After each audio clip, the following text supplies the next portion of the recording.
We've had 2 wars going on that have been unpaid for with real money. We borrowed the money.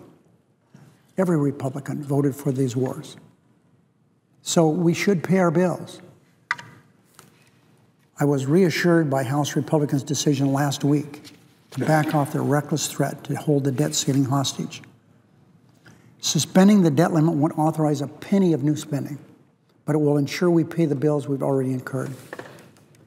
The legislation before the Senate sets an important precedent that the full faith and credit of the United States will no longer be used as a pawn to extract painful cuts to Medicare, Social Security, or other initiatives that benefit the middle class. A clean debt ceiling increase that allows the United States to meet its existing obligations should be the standard. Congress will continue to work to reduce the deficit, but will do it without the threat of default. We've already made $2.5 trillion in historic bipartisan deficit reduction. $2.5 trillion. Democrats believe we should do more.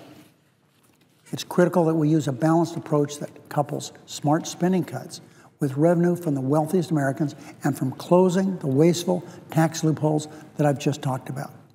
Obviously, Democrats would prefer a longer suspension of the debt ceiling, which would provide additional economic security and stability as we continue to find ways to decrease the deficit.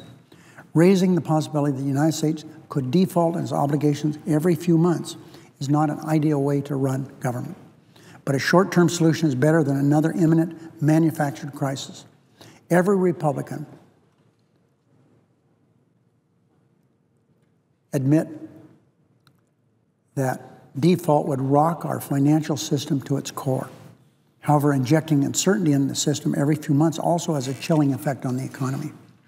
This insecurity doesn't just affect big investment banks or wealthy investors. It costs jobs. And all around the country, ordinary Americans with 401ks and college saving accounts are affected. I'm glad Republicans set aside their plan to gamble with default. It was bad politics and even worse policy.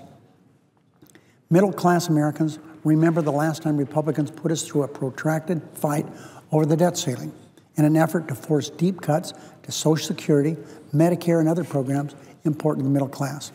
Middle-class Americans remember how the Tea Party-driven Republicans forced the nation to a brink of default in 2011, sending the stock market into a tailspin and prompting a historic downgrade of America's credit rating. Middle-class Americans remember how the economy suffered and our bottom line suffered with it. Middle-class Americans remember the consequences of Republicans' willingness to threaten a national default. I'm relieved that this time Congress was able to reach a compromise and avoid a fight so middle-class families can get the certainty they badly need.